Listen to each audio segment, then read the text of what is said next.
योग साधना के दो मार्ग हैं, एक दक्षिण मार्ग, दूसरा वाम मार्ग। दक्षिण मार्ग का आधार यह है विश्वव्यापी ईश्वरीय शक्तियों को आध्यात्मिक चुंबकत्व से खींचकर अपने में धारण किया जाए, सतोगुण को बढ़ाया जाए और अंतर जगत में अवस्थित पंचकोश, सप्त प्राण, चेतना चतुष्ट, षटचक्र एवं अनेक उपचक्रों, मातृकाओं, ग्रंथियों, भ्रमरों, कमलों, उपत्यकाओं को जागृत करके आनंददायिनी अलौकिक शक्तियों का आविर्भाव किया जा सके।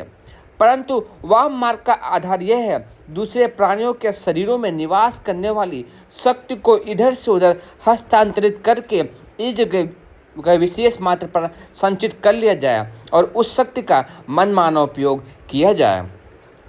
तांत्रिक साधनाओं की कार्य पद्धति इसी आधार पर चलती है कि इन्हें पशुओं का वध करके उनके 5 प्राणों को उपयोग भाग खींच लिया जाता है। जैसे शिकारी लोग सुअर के शरीर में से निकलने वाली चर्बी को अलग से निकाल लेते हैं, वैसे ही तंत्र साधक उस वध होते हुए पशु के 7 प्राणों में से 5 प्राणों को चूस जाते हैं और उससे अपनी शक्ति बढ़ा लेते हैं।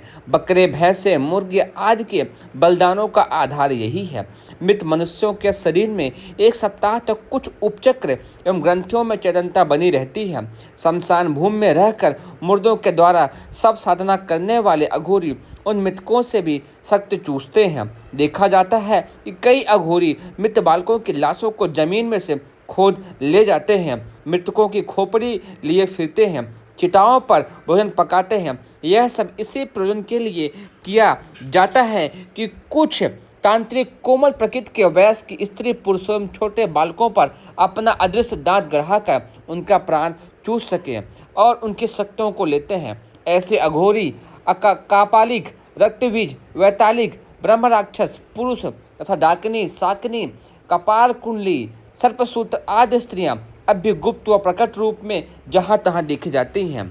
यह जानकारी गोपनीय गायत्री तंत्र पंडित श्री राम शर्मा आचार्य जी द्वारा की किताब से लिखी गई है, पेज नंबर 3 और 4।